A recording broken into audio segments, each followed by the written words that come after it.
people. We are back. A2TP, the podcast, episode 251, and we are back for another episode of us. It is your boy, International Walt. I cannot do this show without my partner in crime, and she is... Your girl, Tasha, the co-hostess with the mostest. And we are back for another episode of us. We here, y'all here, we all grateful. Let's get right to it. How are you? Wait, let me ask a question. So Sure. Does that mean you would never fire me and like get another co-host? I would never get another co-host. I can't say I never fire you. I would never get another co-host. That wouldn't. I wouldn't feel right, and that wouldn't play right.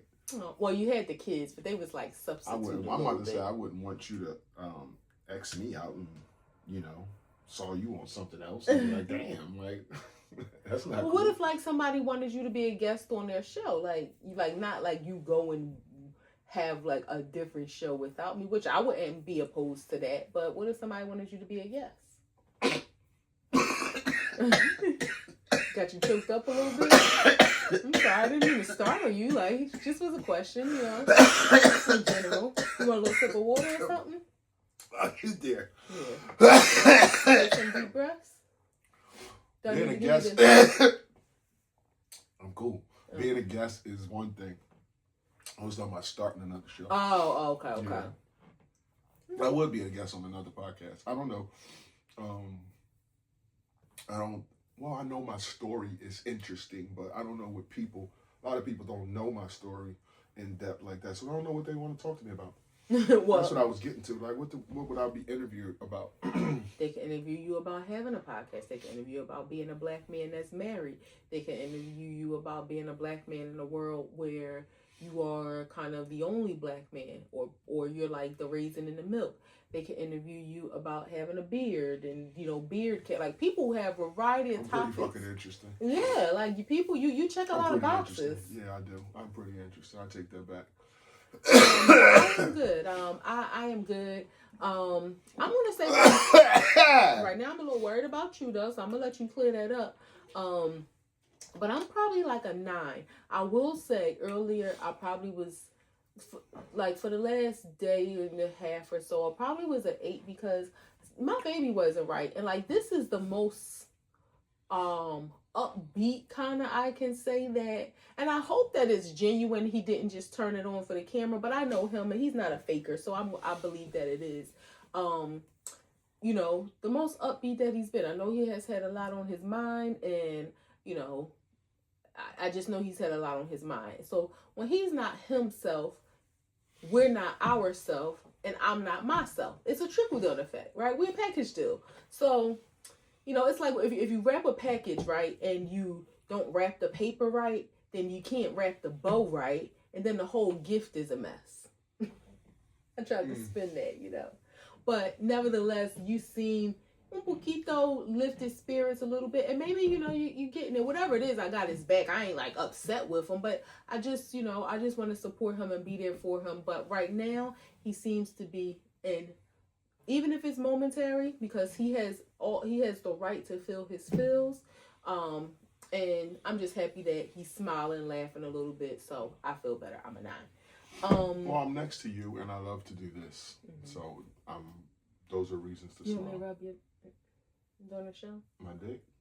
I just said your. No, you're rubbing my knee now. That's fine. Okay.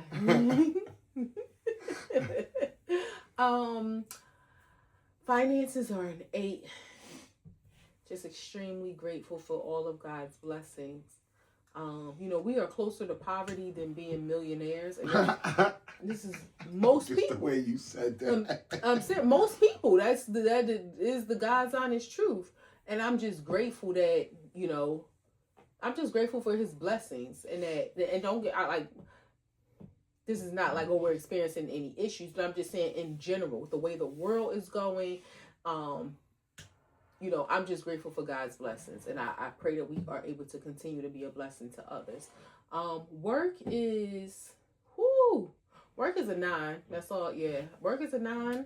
It's going to be a 9 if it ain't a 9. But right now, I feel good. It's a 9. Got my new team member onboarding them. I think they'll be prepared to kind of, take the reins on some things and let me fall back and not like I'm going to fall back and I do my job, but be able to focus on other things. But it feels good when you have somebody that you feel like is going to, like you made a good decision, and then they're going to be able to do the job and give you more peace of mind that they're able to do the job. So excited about that. And then physically I feel good. I probably could feel better. Nothing is wrong though. I'm a little sleep deprived, but this week it probably has something to do with the time change. Like this is the first week since the second. No, the second week. The second week, okay. Yeah. And why not only say that this week has felt so. Tuesday, I genuinely thought it was Wednesday. Then Wednesday, I thought was Thursday. It's been like another trickle down effect where these days, and Lord knows I ain't rushing the time, but these days have felt so long. But I don't know. The other day we were doing something, and it was 5:30. It was dark, and it was 5:30, and I'm like, wow, like I could get in bed right now. But it was 5:32 actually, and I looked at 5:32, and it was like, wow. Well, you couldn't because we didn't eat yet because we don't eat that early. So I know, but my body felt like if I laid down, like I could go to sleep now. It looked dark outside, so I'm gonna adjust to it. But physically I feel good. I'm a 9. Cool. How are you?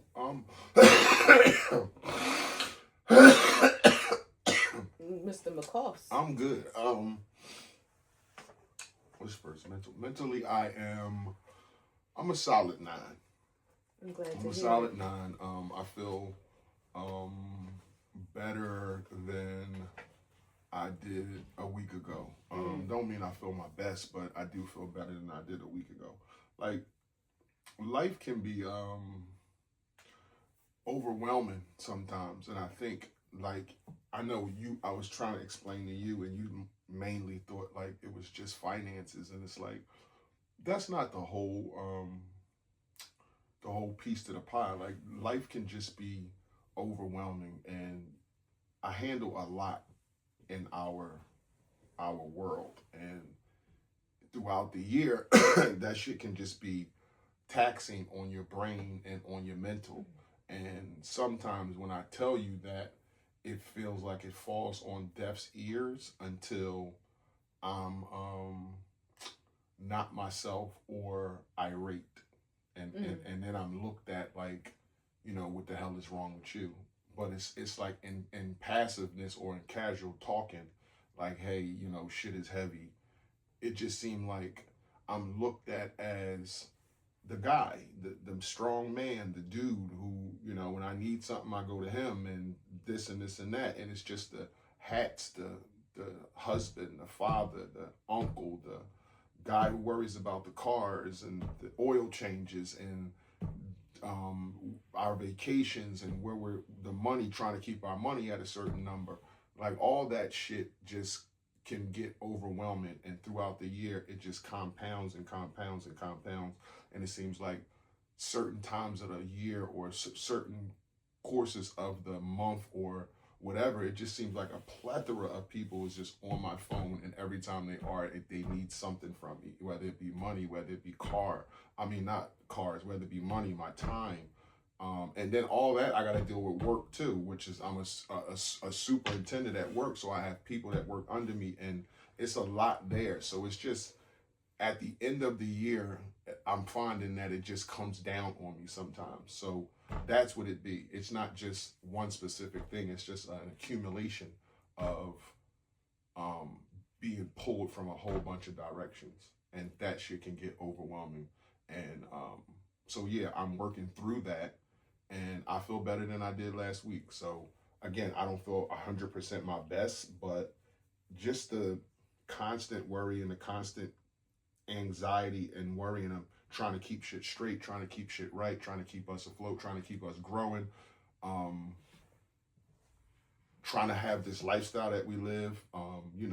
It's just a lot. It can be a lot sometimes. And some days I don't feel it at all. Some months I don't feel it at all. But then sometimes it's like, damn, like, shit, like, all the time, all the time, all the time.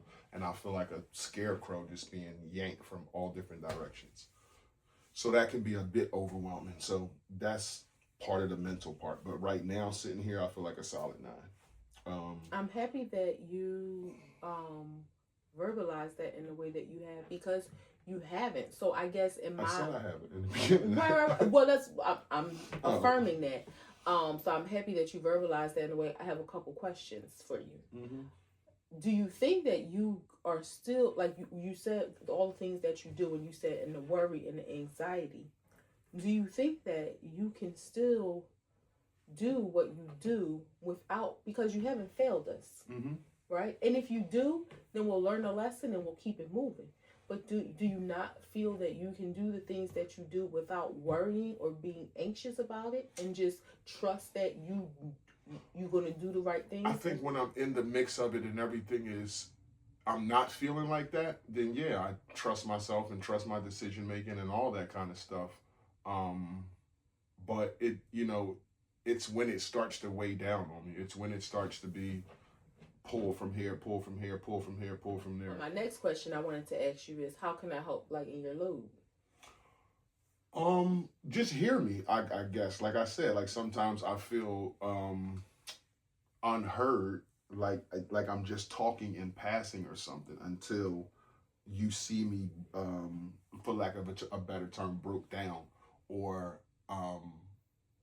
for lack of a better term, I snap and start hollering or something, and then you hear me, but you'll also be like, what the fuck is wrong with you? But what about, because like that hasn't been the situation. No. You've kind of maybe inside, but like you just kind of, I guess what you're saying, it could be one extreme or the other. Yeah, I was about and to say, your I haven't felt extreme like has been withdrawn and not snapping. Yeah. So maybe like instead of, and who knows, maybe the snapping was. I guess that's just a feeling, like okay. Like you simmering but you boiling. Gotcha. So it's not. I haven't felt like that in a long time. I don't know if I'm even explaining it right now. It's just because you seem like you don't understand. No, I do, but you kept saying snap, and I'm like, but you haven't, so it's not like, which I'm grateful for, but I guess you've been holding it in more. So I guess what I'm saying is, like, you pick up a 500-pound weight in January, and it's November now. And it's heavy. It's tired. It's tiring. That's what I'm trying to say. So that's why I'm asking, how can I help to lighten that 500-pound load? I guess just here, like, I don't play around with my feelings like that. So when times where I'm telling you, hey, shit is heavy, like, just hear me and understand that shit is heavy. And I don't know what that means for you to do, but just understand and hear me, and not just be like, oh, he talking, and not realize, in the next breath, I might ask for something ancillary that might add to that, or want to do something ancillary that might add to that. If it's something that we have to do or need, then obviously it's no problem. But so I would think that. Okay. All right. Noted. Any more questions? No, I think that's good. You sure? Yeah. For now. Okay. I was about to say one. Okay. Well, so I guess we know finances are an 8. How's work? Work is a 9. Work is going good. Got an email today for the Christmas party.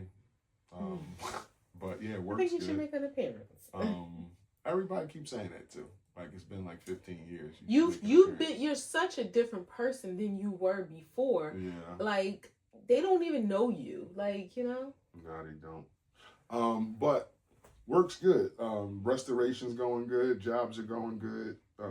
Stress is low at work, so can't got no complaints about that. Physically, I feel great. I've been working out in the gym. I've been by my fucking self. But, yeah, I've been working out hard in the gym, getting it in, and just trying to lose these 10 pounds, just trying to shape up, lean up, doing some different shit. Today I ran. So yeah, I feel great. Yeah. That's good. Wows and woes? Wows. Did you roll your eyes at me? No, I don't know how to do that. Wows is just, I'm here another week. Like, I had a struggle last week. I was, bogged down. My mentals wasn't all the way there. And I feel better. Not again, I'm not 100%, but I do feel better. So I thank God for that. That Yeah. you know, I don't be not the person to fall into a rut. Like I still think of myself as very disciplined, and although I'm gonna feel my feels, I'm gonna do what I'm supposed to do. And any woes? Woes, yeah, a lady a lady. There's a space at my job that I'm working at called Mainline Health. A woman had a stroke going to the doctor's office and ran into the building. Like stepped on the gas and ran into the building. When? A couple days ago.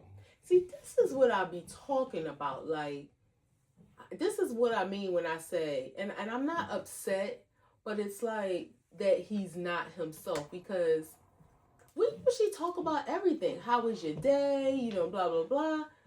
He ain't really talked to me the last few days. I didn't know any of this. If something happened at work, I call him, give him some tea. You know what, babe? To be honest with you, coming home, right? It's like I know that if you're here alone all day by yourself, I mean, you talk to your team and your people and laugh and joke and maybe talk to your sisters, whatever. But I know you like when I come home and have some adult company that's in your face. And the last like week or so, I've only had the bandwidth for like you. Like walking in the house, like I know you're gonna want to talk to me, and it's like I got bandwidth for that, and then after that, I don't have it anymore. Like I don't want to talk about work. I don't want to do anything like that. So that's just where my head's been the last few days. Like, okay, I saved enough bandwidth because I want to talk to my wife when I get home, and she's gonna tell me about her day. But after that, and I ask you every day, how was your day? You didn't say, oh, a lady ran into the building today. I did not say that, but a lady ran into the building, and that's kind of bad. But I was saying that the good part is at least she was at the doctor's. No, she needs to get to be at the hospital, not the doctor. That too, but they can get an ambulance there, Right, emergency. right, but right. At least she was at the doctor. I was thinking, damn, did she drive herself to the hospital? Like just like I felt something happening, and then it got there and the shit happened. You never know. Well, no, I would hope not, because like, you mean like not have an appointment and she drove there? Yeah. I would hope not, but hopefully she would know to drive to the ER. But that could have been the first thing she seen, and she just figured, I'm going to get medical attention. I saw a guy on TikTok that said he told his girl on a Tuesday, I don't feel right. And he felt like he couldn't get his vision right. He was dizzy. Went to work Wednesday, came home, still didn't feel right. Woke up Thursday and was like, yeah, I got to go to the hospital. I feel real bad. And was having a fucking stroke. I told you. Like for 2.5 days, he was having a stroke. And it's like, what the fuck, man? We talked last week about the girl who wasn't even 40 yet. You know, she didn't recognize her kids, getting them dressed for school. So it's people, the stress that people are under. Now we know there's dietary factors, you know, high blood pressure and stuff like that can cause it. But stress, when they say stress is a killer, that is. I was really saying lots of times, because again, stressing about shit, you do feel different. You feel exhausted, and your body feels it. That's what I'm saying. And even you feel exhausted. But I mean, that's you feeling. But I mean, like physiologically, things that you can't feel physically, your body feels it. Your body knows it. I think the lady told us before. Maybe I heard from a different lady. Like how your body holds on to stress, like even when let's say your mind is in a different, I don't want to say you got over it, but like you're past whatever that situation is, your body remembers. So that's what I'm going to say. Your body remembers the stress. So that is the bad constantly it ties, piling up. Yeah, that ties into, I think I told you that, where your brain is wired like that. Like your brain is wired to be comfortable and for things to be easy. So you'll remember a bad remark about you for 30 years, but you'll forget a good one in a week. Because that's just, if you're comfortable, then you forget because you're comfortable. So that's what I'm trying to say. If somebody's saying, hey, you look nice, you're beautiful, that's a comfortable feeling. So you're going to forget that. But if somebody says, hey, you're fat and you're ugly, or you ain't shit, that shit can be with you for years and years and years. So the body is the same way. Did you do your wows and woes? No, well, you got an email about your holiday party. We got an email at work saying our job is laying off 6% of its workforce. So that was a woe in the sense of really like whoa. I trust God. Faith and fear cannot coexist. So I have faith in God that I'm going to be okay, whatever okay looks like. But yeah, that was just like a whoa. Like life is real, and let's just say best case scenario, my job is not impacted, but just the fact that hundreds of other people's jobs are, and that's just at our company. Like there's other businesses where that are experiencing similar things, but it was just like a whoa when like stuff come knocking on the front door. And not that it's at our front door, but it's in the yard. And you know what's crazy? We speak from a privileged standpoint, and you saying like, "I know I'm gonna be okay," and me just thinking when you're saying that, like it's a good feeling, and it's probably the first time we've ever felt like this, where you could possibly like, your job could be erased, and we're not like worried, like we're not like. You're sitting here like you're gonna be okay. I asked you yesterday. I was telling Eddie, and he was like, "What are you gonna do?" I'm like, "Dude, if she not worried, I'm not. Like, we all right, we good." Yeah. she got connections. She always persevere, and she's been to a not like your job been eradicated, but you've been in a position where it was like, all right, this is the end of this. What am I going to do next? And you've always landed on your feet. You've never been like out of work for 2-3 years or some shit like that, or fell into a funk where it's like I'm just not looking for jobs. Yeah, since I was 14, it's only been 4 months of my life that I haven't worked. Like that, I don't know if that's a good thing or a bad thing. No, that's a good thing. Yeah. I mean, again, you should. Yeah, that's a good thing. I'm gonna just say that it's a good thing. I mean, again, and that's not to say I don't want my job. That's not to say I don't love my job. That's not to say, I hope that it isn't me. But again, I trust and believe God. I'm not to say am I concerned? Yes. Am I processing a lot of thoughts? Yeah. But am I scared? No. But that's just like when you said we got an email about the Christmas party. We didn't get that. I mean, well, we do have like a team Christmas party planned, but like, yeah, that wasn't the email we got this week. Yeah, I mean that's and there was some other changes, but I'll tell you about that off camera. In a different profession, in my profession, shit, motherfuckers would have been like, what's going on? Like people would have been driving to the office, like, is it me? Is it me? Like, let me know now. Yeah. But and again, it's a blessing because if something like that happened in my profession, I wouldn't be worried. And then my wow, my baby's smiling today. Yeah, that's my baby's smiling today, so that makes me feel good. I pray for him. I burn God's ears up about him, and again, not to sound like a broken record, but when I pray for him, I know that God is going to do it, whatever it is. So it's like, my baby, he's going to be all right. Like, I don't know when, I don't know how. I may not fully understand the total gravity of what he's feeling, but I understand the words he's telling me, but God got him. So that's all I can do. I appreciate that. Just the understanding. If it's, if it's genuine and real. What do you mean if it's genuine and real? Because some people, I mean, I'm not saying like you're not genuine and real, but some people say like they understand, and I know we've had issues with that before, but I really appreciate if you understand. Damn, it was a compliment. Like, I know, but understand how you just. But you see, that's the second thing that you looked at. This is again why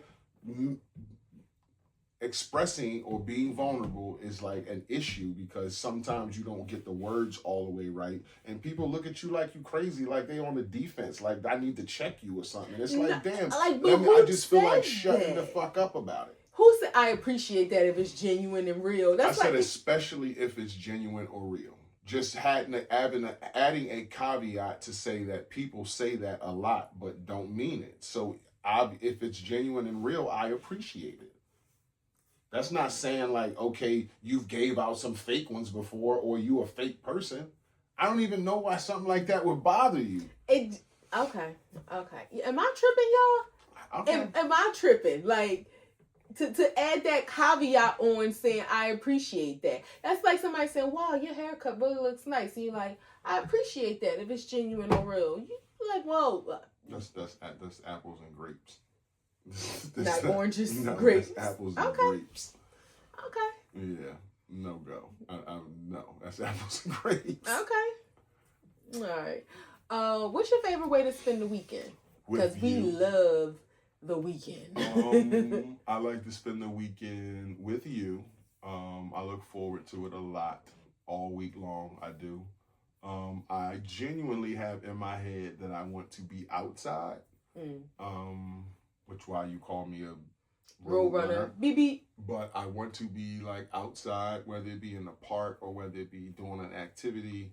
But I want to have some sort of fun or activity, and then I also want to chill, like relax, which is my Sunday is normally that day for that, where she's doing her other shit and I'm just relaxing.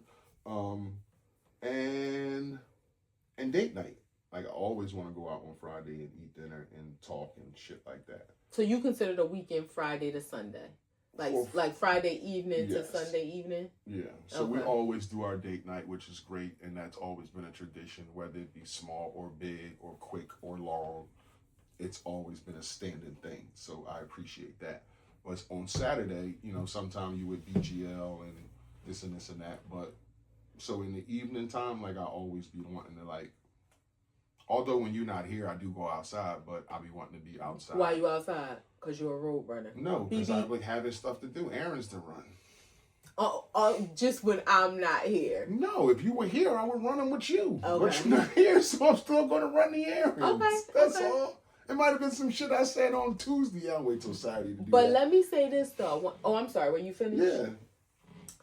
One of the things, so Friday, definitely, I love our date nights. But you kind of made a mistake. It hasn't always been that. But like we would go out here, but we haven't always been as committed to it as we are now. Absolutely. And you know one thing I love that my friends and my family, my sisters, our kids, like they know, and not that I need their permission or anything like that, but they know and they respect that. Like I was talking to some friends, we were at the shop talking, something we were talking about doing and Shanique was like, they were asking what date, and Shanique was like, "Oh no, that's Friday, that's Tasha date night."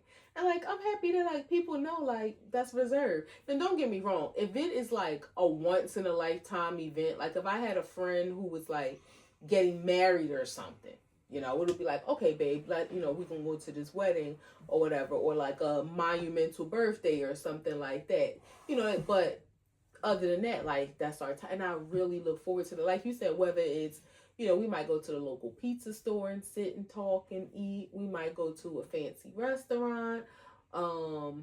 If there's like an event or something happening, like a comedy show or something, we don't usually go to the movies because nighttime movies, we will be in there.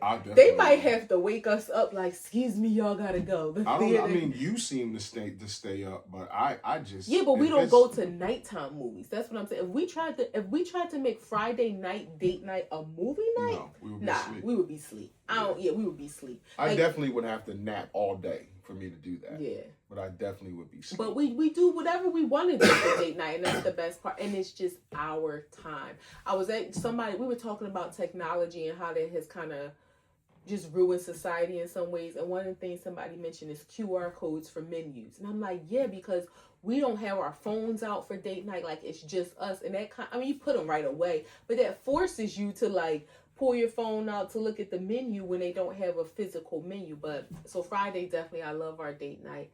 And then the weekend, like Saturday, it depends on how my week is. And I say that to say, I love being with you. That could look like pajamas on the sofa under a blanket, cuddled up with you. Like, I don't feel a desire to go anywhere if I've been busy and running and maybe a little stressed because of work. It's like, I want to be with you. I want to talk to you. I want to watch some good shows all day. I want to maybe take a nap, maybe have some sex, eat some good food. But like, this is my sanctuary. This is my place of peace, and I just want that. I don't want to be engaged with the outside world. Like, we thought we was going to the market one day, and I changed my mind. There was too many cars in the parking lot. Like, I don't want to go in there. Like, it literally made me feel like, I'm like, baby, I gotta tell you something. I don't want to go to the market no more. Like, I wasn't gonna fight it. Yeah, so that market always fucking packed. Yeah, been packed for 16 years. So with me, Saturday really depends. Like, and don't get me wrong, I love a girls' night here and there. But my favorite way to spend the weekend is with you. What we're doing, again, it depends. We haven't taken like a road trip or a train ride up to New York or something in a long time. But what we're doing, it really don't. And I think that's my favorite part about it, because it really doesn't matter what we're doing. It's just us being together, having fun, meaning like excited fun, or having fun on a chill level, having fun watching some movies. We might get dressed and get cute, or we might, look bummy just to run to the Wawa and come back in here. But that's my favorite way to spend the weekend, is definitely with you. And then Sunday, I like to relax. I hate feeling like I've been so busy on Sunday, and when it's like Sunday night, it's like that. Like, I want to feel rested to start my Monday. This Sunday's all fucked up. No, they ebb and flow. This Sunday it did good. Started laundry early. Like, this Sunday was good. So it varies. So that's how I, like to, So if you have 12 of the same Sundays in a row, and then you have one different Sunday, you'll say it varies? Is that your definition of varies? I'm just asking. No, because that's pretty much routine, and it was just one anomaly. But I don't think that's how my weeks go. I might have 2 Sundays the same, then 2 Sundays different, then 1 and 3, then 1 and 4, then 1 and 1 and 1 and 2. So it varies. They're your Sundays. I like to have a duty-free Sunday other than cooking dinner.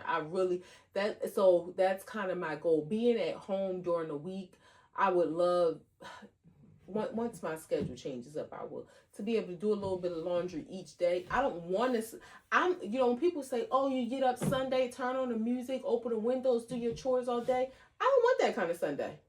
I don't want to be that girl who Sundays are for chores. No, I want to do a little bit of chores each day. I want a day of rest. I don't want to be, because if we're going out having fun and spending time together on Saturday, then Sunday all day doing chores, and then back to work Monday through Friday, when are you resting? So I don't want to be the girl that, Sundays are for chores. No, I want Sunday to be for nothing other than cooking and relaxing. But that means during the week, I have to plan accordingly so that on Sunday I can do that and be comfortable in doing that. Yeah, I don't want to be the girl I'm not raising my hand for the Sundays or for chores. Yeah.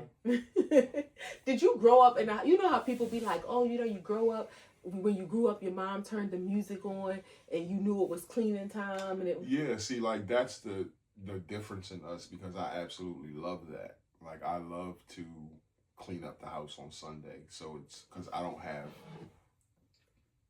always have time to do that. If I see something needs vacuumed or something the bathroom need cleaned or something like that, I don't always have time to do that during the week. I'm at work, I'm at the gym, I'm back home, I'm fucking exhausted, so I don't always have time to do that. But that's how I grew up, and that's just what I love. So it's, black, I would rather white, yin, yang, you hate it, I love it, but I don't have a problem with cutting on music Sunday morning and getting up and straightening up the house. It's like, we fucked the house up all week. We left clothes downstairs. We did this. We did that. We did this. All in. We left shoes everywhere. So yeah, there has to be a day in my mind to do all that stuff, so that we're not constantly doing it all week long. Like, every day pick up some shoes. Every day pick up some clothes. Every day pick up a jacket. No, if that shit's done all on Sunday or one day, I feel like then we cool for the week. I would rather do it like Saturday morning and then enjoy Saturday afternoon and evening together, and then have Sunday to chill. Well, that's still having a designated time or day for, half a day for it, but that's yeah, but that's cool. That's cool. I'm not saying, of course, I'm not I just on board don't with want doing chores every day. That's the contrast I have with it. I don't want to do chores every day. Like I have enough in my day, and I don't want to do chores every day. So I'll have a designated day or half a day to clean the bathrooms, vacuum floors, straighten up shit, put jackets and coats and shit where they need to be, pick up shoes and all that shit. But I don't want to do that shit every day I come home. I would rather do a little dusting every day, a little vacuuming every day, so that then come the weekend, it's not such a heavy load. Yeah, see, that's the difference. Yeah, like you say, yin and Yin and yang. Yin and yang, yes. Black and white, smile happy. Mm-mm. I mean, smile sad. No, I don't It's think all either is. contrast. We're not smiling or sadding. Smiling or sadding. What's your ideal age to live to? I don't have an idea. I don't think I've ever. I think 100 is always like the goal. Yeah. But if I can get 102, 106, I saw two that people would be that great. was considered in Miami the oldest couple in United States history. To be married. Yeah, they were 107 and 104. Met in a dance in high school and been married for 84 years. That's beautiful. It's like, holy shit, 84 years. And I mean, they were old. Like 104, 107. You know what's beautiful about that? The fact that they both were old. I know a couple women, mainly. Yeah, both are women. I can't think. Who are 100 plus, and both are widows. One is 3 times a widow. But I'm sorry, I don't want to lie. She's about to be 100. She's 3 times a widow. I have an aunt who is 102, I think, a widow. Hold on, this is a relative you said that's 3 times a widow? I grew up with her in church. She's not a blood relative, but she's 3 times a widow. She didn't do it, did she? No, she didn't do it. She just outlived them all. But she never gave up on love, because when one died, she got married again, and that one died. So it wasn't like she was getting divorces. Her husbands were passing away, and she was marrying another one. But I say that to say it's not often. You said that shit so casual, but okay. You just said that shit so casual, like so matter of fact, like they was dying and you just was marrying another one. Like they just passed away and you just get married again. Well, old people don't believe in that shacking up. So if we're gonna be together, we gotta get married. If you're gonna be in my drawers, you're gonna have to be on a certificate. Well, yeah. What I was gonna say, but it's not often that you see couples both, live that. So that's beautiful. They probably have kept each other alive, with their love, and who knows what their lifestyle is. But that's beautiful that they both are centenarians. I think when you see couples with that type of lifespan with marriage, this 70 years and more, I think there's some type of enmeshment, intertwinement that keeps them both living because of the security of the other one. So I just think them being around each other is why he's 107 and why she's 104. I'm sure, and I'm not like 1,000%, but I will put money on it that if she died, he would go soon after that. Or if he died, she would go soon after Probably less than 24 hours. Yeah, it's like because her tether to this world, because she's outlived everybody. He's outlived everybody, all their family. So they might have kids. They may have kids, but their kids are probably 85. Yeah. But I'm just saying, and then their grandkids are probably 60. Yeah. But they probably outlived all their friends. Right. Yeah. But I'm just saying, they're probably tied in a way that this energy, that's what I'm saying, some type of energy that's keeping them alive because they're together. If they wasn't together, I'm sure they would be that's my only strength why I keep fighting and keep waking up every day is to see her. It's to see him. At that age. It's a beautiful thing. It is. It's a beautiful thing. Yeah. I would think 100 is the that would be the key number. Not saying that if I got to 100, I would want to check out that year. Right. Like you. Me 102, give me 103. Yeah, if you got 115 in there, I'll take it. 115 is a lot. But then there's something to say for when you all your family going, and all your friends going. Yeah. Like something to say for and that. The quality of life matters. Because like you said, you may have grandchildren, but again, they in their 60s. And there's a period of time where you're like lonely, because ain't nobody coming. Depending on your relationship with your family, and also it depends on the quality of life, like your health. Yeah. I wouldn't want to be alive just to be alive if I wasn't you know, if I was a burden on others. Well, 107 and 104, he was in a bed, like this, laying down, and she was on a couch laying down in the picture. Oh. So it was like, and they just was holding hands, but they wasn't upright. Like, they was laying the fuck down. They probably take a lot of naps. Yeah, they probably take a lot of naps. I'm tired. Yeah. What is your most used emoji and why? You don't do a lot of texting. Like you do a lot of, you will respond, of course, but you don't do a lot of just like arbitrary texting. Well, I guess not with me because we live together, we see each other. And I feel like I don't know if that's an issue with us, but our communication has like drastically dropped throughout like during the week or something, like at work and shit like that. Like, I guess you're wrapped up in what you're doing and I'm wrapped up in what I'm doing, but we used to, not that I just noticed like we used to call each other more, or you used to call me more. Oh, okay. I was gonna say you used to call me a lot more. But again, you communicate through Instagram and send me shit, so I know like, okay, she thinking about me or something like that. But and I always feel like I'm bothering you when I call you at work. Most of the time you are, but that never stopped you before. Most of the time you are, but that never stopped you before. What else? I grew up. Oh, yeah, most usually. What that mean? You grew up so you don't have to call me as much? No, I don't want to bother you. I'm about to say, what does one have to do with the other? The thumbs up is my most used emoji. I would think I use that 35 times a day. Is that just like for acknowledgement to say, okay, I got it? Okay, all right, sure, got it, cool, thank you. Okay. Yeah, I use it for a lot of stuff. Then do you I shouldn't use it in emails, but I have before. Really? Yeah, I have before. If somebody said, thank you, which is a short email, somebody might say thank you, I'll just go thumbs up instead of going, you're welcome. I don't even know how that comes through on an email. Comes through as a thumbs up. No, I mean, but if you're looking at it on your computer. Comes through as a thumbs up. I've seen it. It comes through as a thumbs up. Okay. Yeah, I never even thought. I mean, yeah, I never, because I don't. Now I do. Now, do you actually text a thumbs up, or do you do the reaction? But you know how when you can hold a message and you can react to like love it, thumbs up. No, I text a thumbs up. Oh, okay, yeah. Okay. And it's weird, like you say, because I'm thinking I don't think I will do a reaction to say like okay, to something, but I never text a thumbs up. I do. Yeah, I don't even. In my most used ones, you know how you get your most used ones there? Yeah. Thumbs up, fire, the man with the glasses to say shit's cool, happy face, that face that you always make like, that face, like, oh God.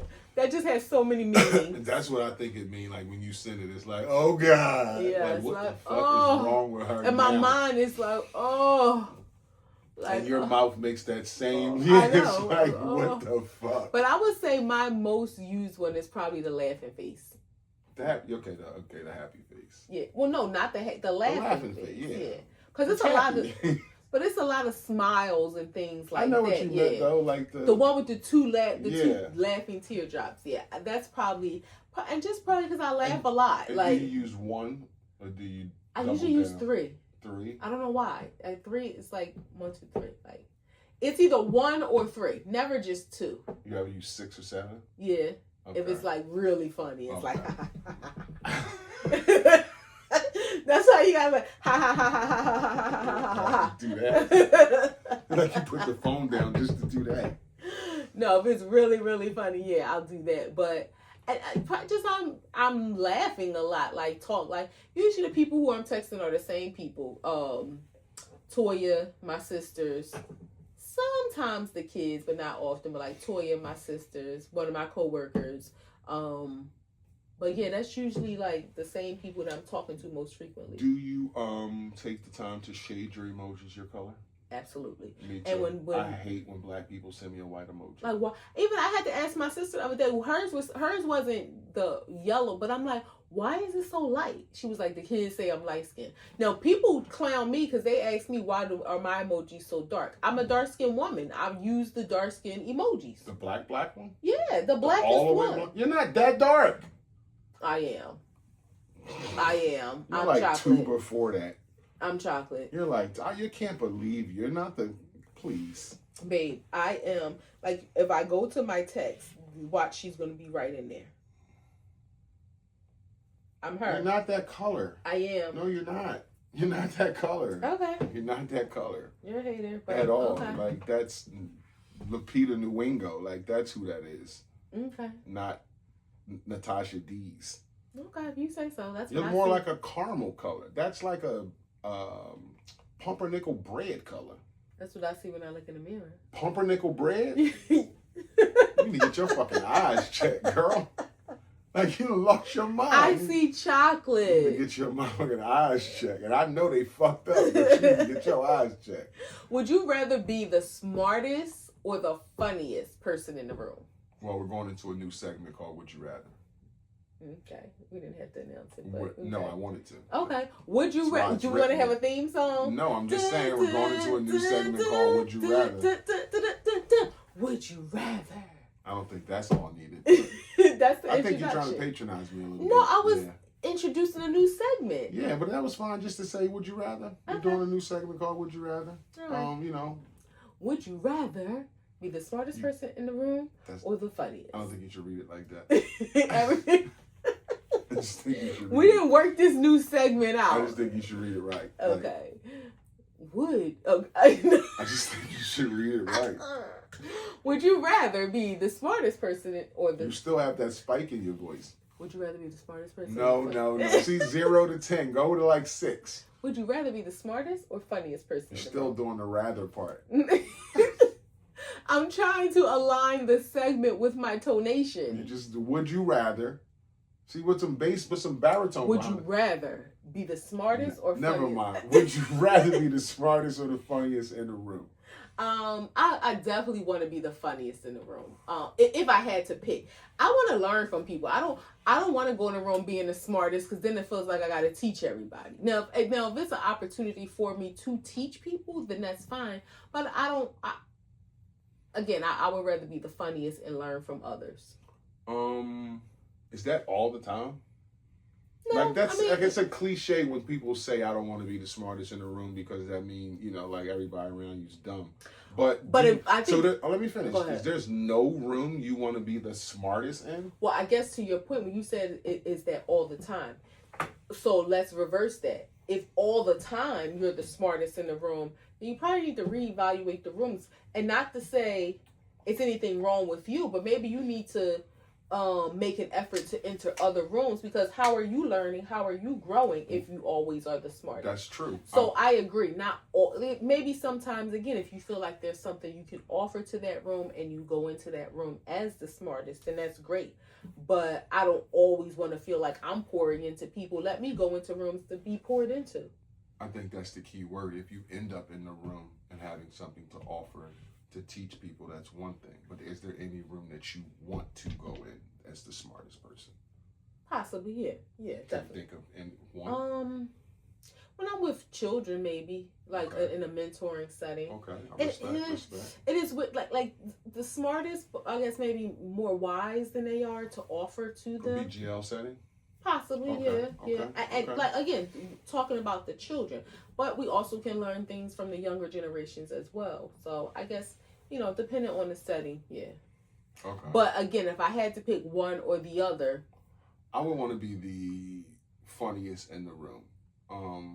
But I say that loosely because I don't like a lot of attention, and being the funniest means like you're the life of the party. So I don't know how much I would want to do that, but the smartest, there is some rooms I want to go in and be the smartest. If I was going into a construction room, I'm not saying I can't learn anything, but maybe I'll do that another day. Today I want to be the smartest and go in and teach whatever I want to teach. And then a couple days from now, I can go into another room where I'm learning. But today, I want to go into this room and be the smartest person in the room. And you know what? I had to. You gave me a different perspective to look at that, because you're right. If you're the funniest, that means, you know me. I'm not going in the room to put on a show. Yeah, you gotta be on. You gotta turn Being that the on. smartest, though, it doesn't necessarily mean that you have to be teaching, but maybe you're just maybe it is in a setting where you're learning something and you're really able to intake that information better than others. Reading the room is smart. Being able to go in a room and read it. Maybe you're just the one in the corner observing. That's smart. Just to sit there and let everybody. And nobody may even know, because it's not like you raising your hand like, I got to answer that one. I got to answer that one too. Oh, I know that one too. Mm-hmm. It just may be how you're receiving information. So that's a good point. I'm gonna change my answer and say smartest. Wow, I think that's the first time that's ever happened. 251 episodes. But I that you changed my mind. Yeah, I'll take it. That you shot me some bail. Would you rather throw away love or money? Throw away love or money? I would rather throw away money, because you can throw away money and get it back. You throw away love, you may never receive that love, especially if it's like good love, the best. You may never receive that level of love again. Like, so you may be chasing, not to say you may never receive love again, but the love you throw away, you may never get that level of love again. Mm-hmm. Money you can always make again. So I would rather throw away money. I would rather throw away money too. Because if you're at that level or you're experiencing love on a different level, that's not for everybody. Everybody don't get that. People chase that their whole life and don't get that. So if you're lucky enough to experience it, I don't ever think you should throw it away. Money you can make again, although it's super hard to throw away money. I mean, I don't think so. It is. It really. I mean, you don't think so because you. I don't think it's super hard to throw away money. I think we do it very easily, unfortunately. You think you buy a pack of backwoods every day and throw half of it away. But I'm talking about throw away money, not spend it on shit. Like throw it away, like dispose of it. Like ball up a dollar bill and throw it away? Burn it. Throw away money or love. Like, that's what I'm saying. I'm not saying spend a bunch of money. No, I'm saying, when I say throw away, so you buy a pack of backwoods, if you use 3 out of the 4, that's not technically, like, if you just use them all, then you're not throwing it away. You spent the money. But when I say throw away, meaning you buy a pack of backwoods and you only keep 2 and you throw away the other, you throw away half of that money. That's what I don't mean just spending. Sense, yeah. I was about to say, I didn't mean spending, I mean like throw away. No, like, get rid of love, like get rid of this dude or girl, same way you would get rid of this money, not by going out and spending it, getting rid of it. I look at it, I interpret it as wasting it. Not just spending it on things you want and need, but truly wasting it. Look, I guess a stretch would be looking at it if you was in a bad relationship and you had $100,000 in the bank. Would you rather be out of that and broke or still keep your $100,000 and try to work it out? Well, now you're moving the goalposts because you said a bad relationship. So is that love? I don't know. That now, I was talking about throwing away good love or money. Okay. Yeah. Good love. Okay. Yeah. So that's how I kind of. Would you rather communicate with rap lyrics or church hymns? I'm gonna ask y'all out there, if y'all was writing down something, have y'all ever wrote hymns down, like church hymns? Have y'all ever wrote that term down? Be honest. Have you ever spelled hymns just HIMS, or have you always put the Y in there? Like it's HYMS, but when you're HYMNS. HYMNS. But have you ever written HIMS, like church hymns? Never. You never do anything wrong. That's the thing. You never do anything wrong. Okay. So go ahead. We're going to go on to the next. Yeah. I would rather communicate in church hymns than rap lyrics. I don't know enough rap lyrics. I don't know enough church hymns. You're walking around talking about, that'll be my one melody. Oh, you mean like in the, I thought you meant actually, you mean So communicating. Hymns was no words. Hymns was humming and because people couldn't talk. No, church hymns. Babe, there was a book of hymnals. Like, hymns were certain songs that were very, like, chanty. Like, church hymns are a thing. Like, okay. Yeah. So I thought you meant using actual lyrics. You mean communicating in the style of rap lyrics or communicating in the style of church hymns. Okay. See, again, that's why I'm thinking, like, I don't know enough rap lyrics to communicate. I'm going to be repeating myself. Then I think I would rather rap it. Yeah, I would rather rap. I would rather rap it. Yeah. You walk around singing hymns. What's for dinner, blessed Savior. You were spitting gangster shit in the car the other day. What? But you was spitting gangster rap in the car. That was probably Biggie. No, it wasn't Biggie. I know it wasn't nobody new. It was Lil Baby. Oh, that's not that new. That's probably like 5 years old. You said it wasn't nobody new though.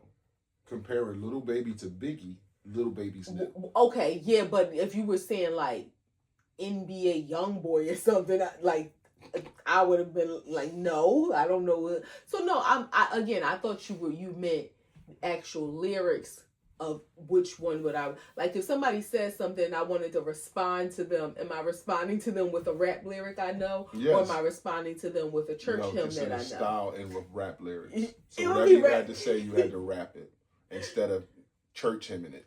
Yeah, church hymns would be funnier though. Nobody would take you serious.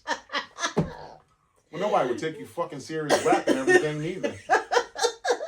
You'd be like, shut the fuck up with all that rhyming and shit. I'm trying to have a serious conversation. But okay.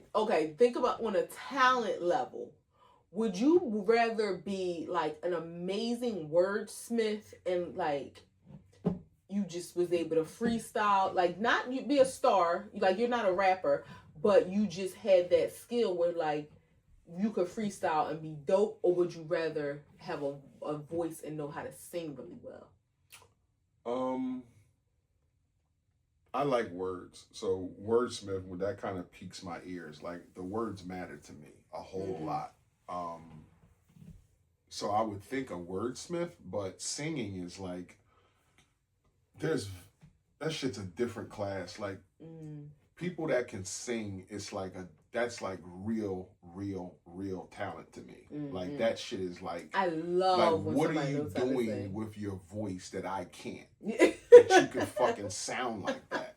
Like that's what I want to know. Like, what did they teach you that you're doing with your throat that pause that I can't do? And you're a human like me, and you sound like that, and I can't sound like that. Yeah. So like, was you born with something? Like, is there a second dangly thing back there? Is it I don't know. Did you get your tonsils out early? Like, whatever it is, like, how can you do that and I can't? And we're supposed to be the same. Yeah. All right, and this will be the last one, just related to music. Would you rather know how to play the piano or the saxophone? Piano. Definitely the piano. Okay. Yeah, I would want to know how to tickle the ivories. Okay. Definitely want to tickle the ivories. The saxophone, that shit went out in the 70s. And you got to be on heroin to be playing that shit. What? Dope. What? That's so random. Dope to be playing that shit. Like, those dudes, nah. That was so random. Last one. Would you rather have the power of the invisibility or flight? Flight. I think you get your feelings hurt having the power of invisibility. Why would because for what reason would you want to be invisible? Just to like be in rooms where nobody didn't know you were? See who's talking good about me in rooms I'm not in. But what if you hear people talking bad about you? Then I just know. I just don't want to put but then now when you visible things again, like that don't hurt my feelings when I know I'm going into it for that reason. Like if I got caught off guard by it, it would hurt my feelings. But when I know, hey, I'm going in here and see if somebody talking shit. Or are you going to tell them like, hey, I was invisible yesterday and I heard you. No. And I heard what you said in this room. Slowly cut the tether. Slowly. Yeah, I heard what you said. I was invisible and I was standing when y'all was talking about me. It's cold up there. Like I don't know about flying. Like it's cold up there. It's birds up there you could hit. Well, we know, yeah. I'm good. I would want to fly. I mean, you don't have to fly as high as the birds, but just to have, or you put How some. high are you gonna fly? You gonna hit a fucking building? Where you gonna fly? Like in shorts and a t-shirt? Put some protective gear on. Like what? Batman wore a suit. So you gonna wear a costume to fly? No, I'm talking about you put like a long sleeve. A bunny on suit on? Yeah, a bunny on suit. And again, you can see the buildings. You duck and dive between them and stuff. Okay. I don't want to fly. Imagine if like, okay, we going to see the kids, like, and we just fly there. You'd probably be tired though. I know, like flying seems like it's exhausting. It does seem tiring. What if you could fly but your legs just like they dangle? Would you still want to fly? What? Like you could fly but your legs didn't go straight out. They just dangle. Would you still want to fly?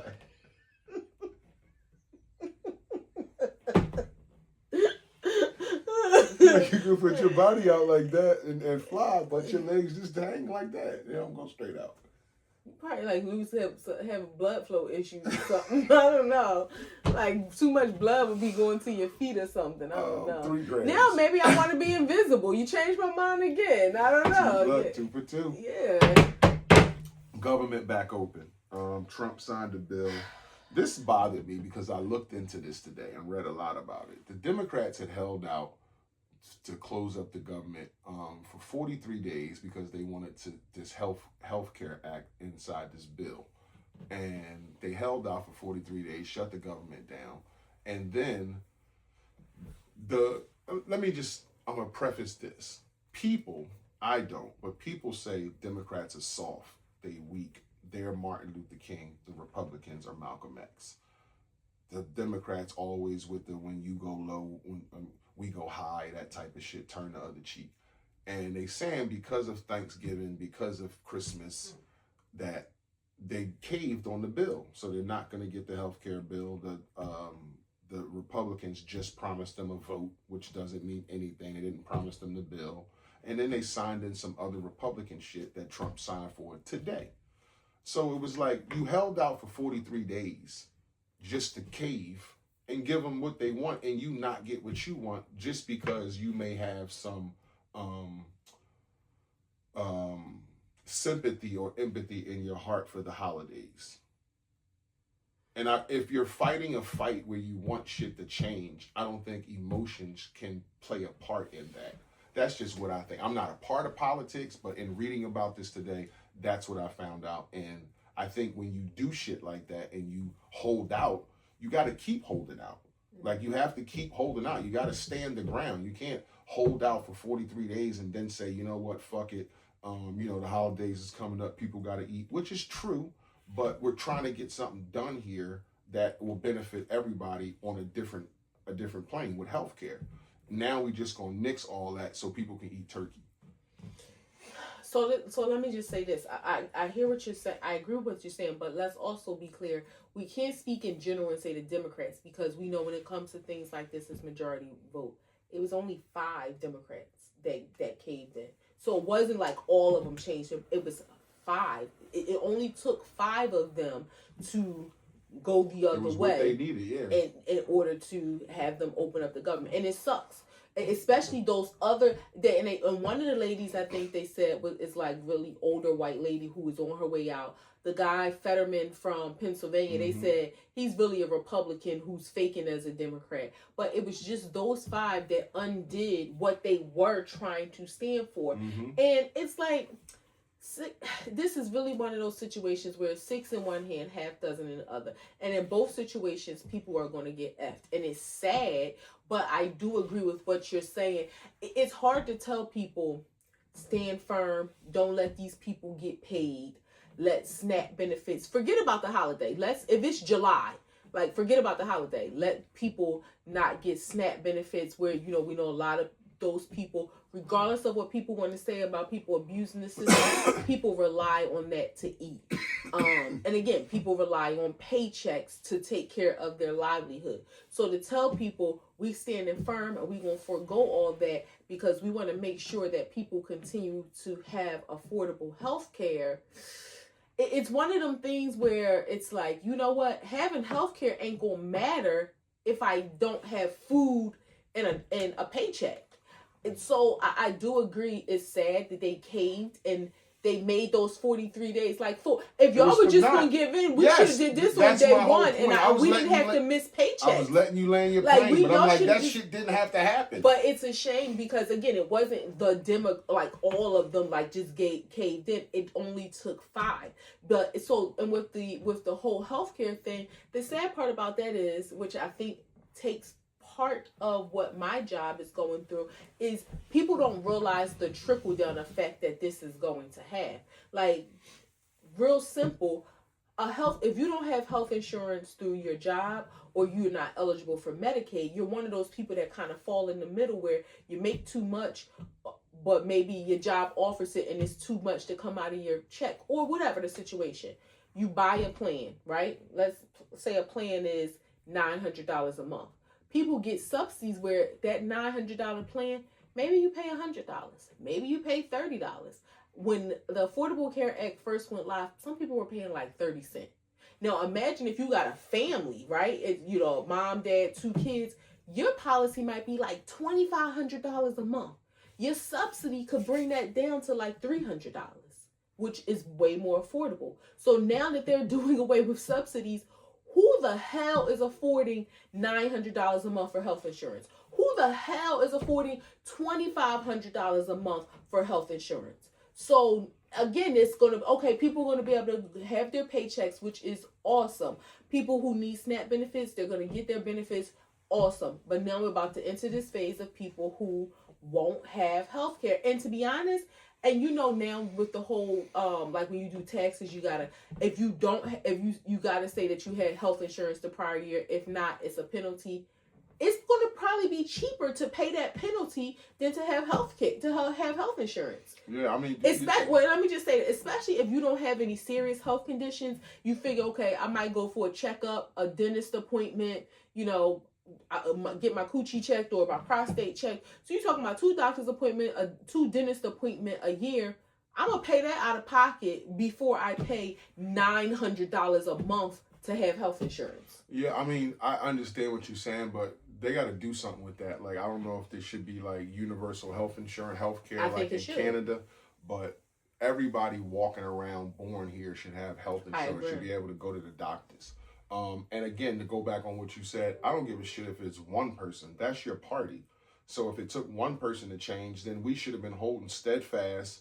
We already know when we took the strike, the so-called strike, we knew what was coming up, Thanksgiving and all that shit. If they don't cave, we're going to go into those holidays. So we shouldn't even stop work at all. You got people backed up, not getting paid, probably got kicked out of houses, moved on to other jobs and shit. And for what? Just for you to say, hey, we're going to give in. And then you look at the Republicans, if they was doing some shit like that, they'd have been like, fuck a Thanksgiving, fuck a Christmas. We're going to go to the rest of the year with the government shutdown. No, it was them. They were. So the Democrats didn't stop working. The Republicans went home and they wouldn't come to vote because they were like, no, we're not giving y'all what y'all want. No, so they were the ones. I understand. I'm saying if the Republicans was the ones that was shutting the government down and holding fast like the Democratic people, and you needed 5 of them to change it over, they wouldn't have broke. They'd have steadfast through the holidays in January, all that shit.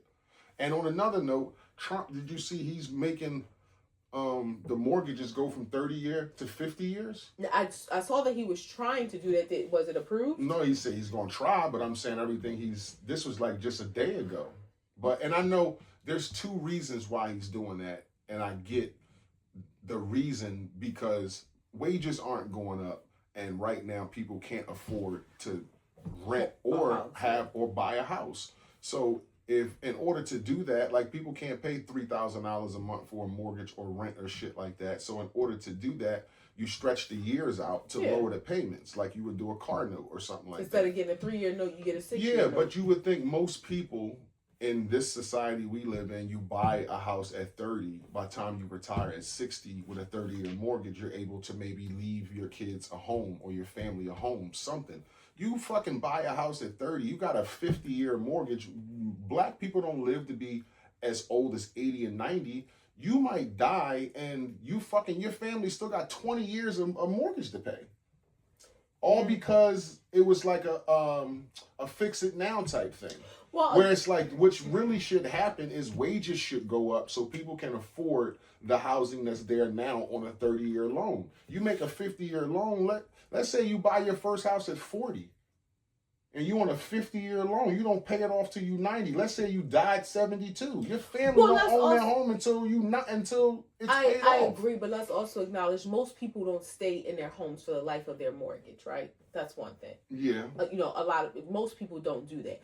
But what I do feel like is it brings to question, doesn't even make sense to buy a house when I can just rent it, but then you run into the just issue, as high. It's not yours, but at least it's easier to get out of a rental. If you want to move, let's just say if rent is high and then I got this mortgage that's high and it's for 50 years, let's say in 3 years I decide I want to move or something, I can't easily get out of this mortgage. One, I got to wait for somebody to buy the house. I got to make sure that the property value, the equity in the house is still up, because if not, then I'm going to lose money. Like, it's a lot of factors that go into that. Whereas if I'm renting a house and we decide we want to move, you let them know either at the end of my lease, or maybe I'm going to break my lease, whatever the situation, give 30-day, 60-day notice, and we can move to another house. So that's what I'm saying. Now it's going to be like, I don't know if it makes sense to own, because to your point, a 50-year mortgage now, and it's not like that's going to be an option, because even today, not everybody takes a 30-year mortgage. Some people do a 15, some people do a 20. Well, but he the fact said that take a 30-year mortgage and turn it into a 50. So he didn't say it was an option.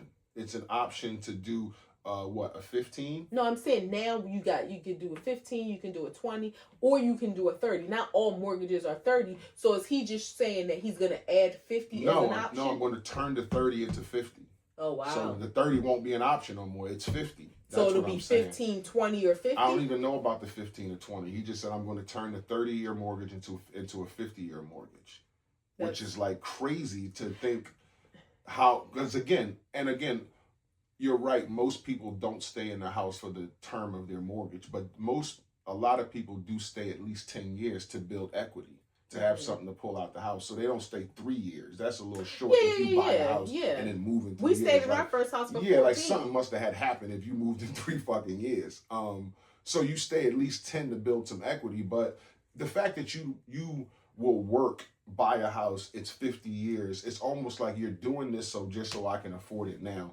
But as soon as I'm dead or pass on, either my family has to keep paying for this or the bank's going to take it back. So it's either rent or buying it. I never owned it.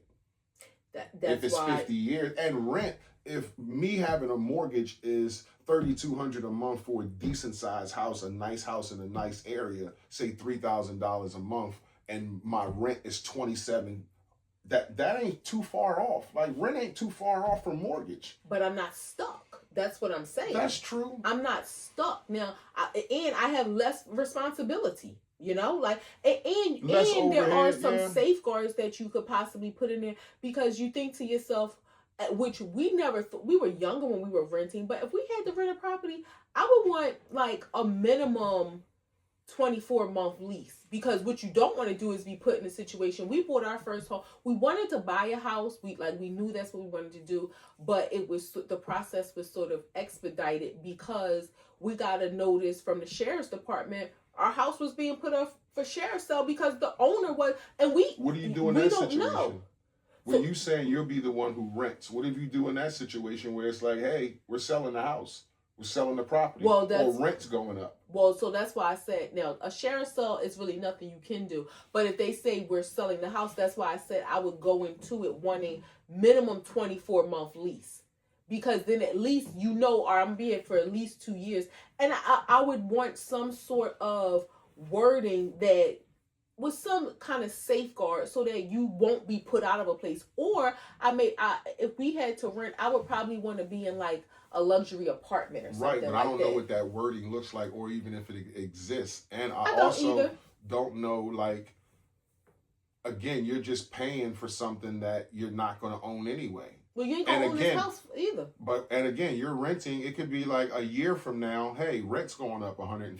Well, yeah, that's always, like, just because we put in fucking TVs in the lobby or some dumb shit like that, or we padded the elevator. I'm just saying now it's something to consider even more if you're talking about a 50-year mortgage. I'm not saying it's definitely the way to go, but it's making those two options very like comparable options. 50 years is crazy to think. And I would think again, most people buy a house at 30. Like, that's the way society is set up. You fucking around in your 20s. It's rare you buy a house and you in your 20s. But you 30, you get your shit together, you buy a house. You think you would have it paid off by the time you're 60, 65. If you stayed there. That's the ideal thing. And if you want to, if I pass away, I can leave it to my kids, leave it to my family, daughter, son, whatever, and pass it down. That's the house that everybody come back to. Supposedly, that's the ideal thing. You can't do that when you got 30 years left on the mortgage and you're 62. Yeah. That's crazy. Yeah. Next grand. Diddy drunk. Diddy was found drinking alcohol in Fort Dix, was drunk, was taken to the hole, was about to be taken back in front of the judge because, he promised the judge he wasn't drinking and all that kind of stuff, and he was getting clean. And he had a release date of May 8th, 2028, and it pushed his release date back. They took his good time back, which was 43 days, pushed his release date back to like almost July.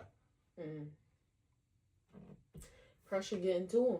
Like, the feds don't play. Like, to the hole he went and took his 43 days good time. Yeah, pressure getting to him. They say when you do a year, 12 months, they give you back 43 days of good time. So you only really do 10 and a half months per year. Yeah, pressure getting to him, and he probably just wanted to have a break from reality. So he's drinking that hooch. I mean, it's hard. That shine. That's disgusting. Drinking to that think toilet water. Yeah, that's disgusting. I hope that, and I don't even know if this is available. I would think so. I would hope so in prison. I hope he's getting some sort of behavioral health therapy. Like, you would think if you got asked and got moved, and they gave you leniency to move you to Fort Dix, which is New Jersey, so your family can see you and be closer to the city and home, so you're comfortable. It's a low security, a jail. You would do right. Yeah, you would think. You would think. You would think. You wouldn't be in there breaking rules the first fucking week that you're there. Yeah, and not only that. Because they'll ship your ass to Texas to do your time. Now what? Yeah. Or you in Oklahoma doing your time. Or, what's the place up there where they talk funny? Where they talk funny? Dakotas and Fargo. Yeah, you're in some fed jail in Fargo. Fort Dix only about a half hour from us. You want to go visit? No. I didn't know it was that close. Yeah, when you get off 295, so I see the sign for it. So yeah, it ain't. It's a military base, of course, and they got the prison over there, but it ain't far from us at all. But hopefully, again, I hope he gets the therapy that he needs while he's there to deal with all of his demons. Wouldn't you think he was doing that at MDC for the year he was there? You think he was doing right, trying to get your shit right? I don't think so, because unless it was like mandated. I'm talking about him getting therapy because he wants to. I don't think that he thought he did anything wrong, so there was no need for him to seek therapy. I hope now it's hitting him and he realizes that he needs help. But I don't think he thought he did anything. He thinks he's wrongfully imprisoned. Drinking and drugging in jail is just crazy to me. And I know some people out there would think I'm crazy, but that's just bonkers to me. And that is not a place where I want to be fucking drunk, where I have to watch my fucking back all the time, 24 hours a day, and I'm going to get drunk. Maybe he was participating in some burn booty action and he had to be a little lit for it. I'm not doing that. I'm not doing that at all. Like, drinking and drugging is crazy in jail. But maybe, again, it was like... We're having to freak off in jail? Yeah, he had to loosen up. Last gram. Piece to the penny. Piece to the penny.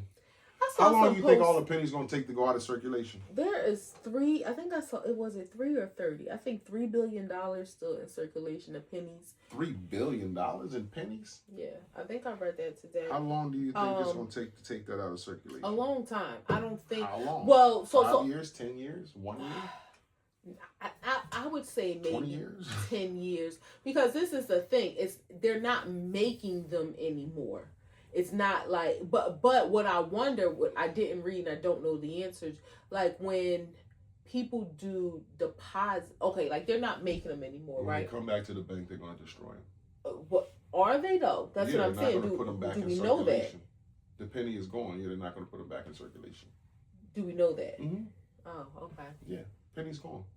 Yeah, I mean, again, I read that they stopped minting and they minted the last one, but I didn't know that they weren't continuing to circulate them. But see, to me that doesn't make sense because, okay, they minted the last one means they just made some, which means they're going to be sending them out. Mm-hmm.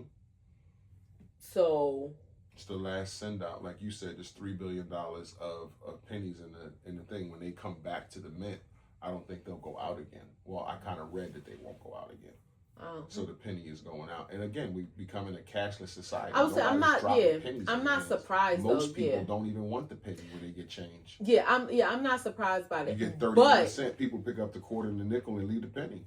Not me. I pick up. I know all you my don't, change. but I'm saying most people. But don't. also, I don't want stores to arbitrarily decide they're not going to give me my penny. Like if it's 99 cents and I give you $1, don't just tell me have a good day. You know, maybe I might, if I choose to leave my penny, then that's fine. But don't you decide that you're not going to give me my penny. It's not up to you to decide not to give me my change. If that's the case, just make the price $1. Real quick on restaurants, since you mentioned it, it's a $4 gram. What do you think? Because I heard somebody saying that they seen this on restaurant bills lately. Health insurance, a line item that says $2.50 for health insurance for the employees and menu cleaning. Menu cleaning? $1.50 for like those plastic menus. Do you think that type of shit should be baked into the price of the food? And don't tell me. I don't want to see that as a line item, right? If the price goes up because of those things, that's fine. The health insurance don't either. Like I don't want to know that I'm paying the $2.50. I don't know what they expect of that. Like, am I supposed to feel good? Like, it feels like it's playing on your emotions. Like, oh, we want them to have health insurance, and oh, that's so nice. They cleaning the menu for us, but I wanted y'all to have been cleaning the menu all along, and why am I paying for that? Or if I have been paying for it, then just, make my salad $1 more. Don't put it on the bill. Right. I think that's stupid as hell. Yeah, and now I feel like you're gonna end up charging me for printer ink because now you're using more ink to print that out. Those 2 line items that weren't there before. So next I'm gonna be helping you buy printer ink now because the receipt is longer. I don't usually say shit, but I think I would definitely say something in a restaurant if I saw on the receipt health insurance $2.50 and menu cleaning $1.50. Yeah, but you know what I do want to get better at? Not to cut you off. Don't get me wrong. I hate a fucking sticky menu, so I do want you to clean them, but. I do want to get better at this, and I say we loosely, and this is kind of me being passive aggressive because it's really you because I don't pay when we go out to eat. But it also is contradictory because we just talked about a cashless society, which I don't like. I want you who pays, to get better at tipping servers in cash. Because I heard that they get got with it, but again, who has cash on hand like that? The situation you went through where they took the tip out like a week later. Yeah. Fucks everything Oh up. Yeah, that's another thing too. I hear you what you're saying. But it's like I really would want to do that for their benefit because we encounter a lot of nice wait staff, and I would hate to think that it's a situation where they get burnt. Yeah, like okay, you leave a 25% tip, but they really only get 18 because the restaurant keeps the rest. Mm-hmm. So I mean, handing the person the money is always better. Yeah, but it's just one of them things you got to be mindful to get cash. But again, as we're going towards this digital currency society, then who knows what that's going to look like. It's a wrap. Act 2 the podcast, episode 251. Coming to a close. Would you have something to say? I did, but I don't like interrupting while you closing, so we could talk about it next time. Episode 251 coming to a close. I am him, International Walt. She is her. Your girl Tosh, the co-host with the most. If y'all fuck with us, y'all fuck with us. If you don't, you should. Peace. Oh my goodness.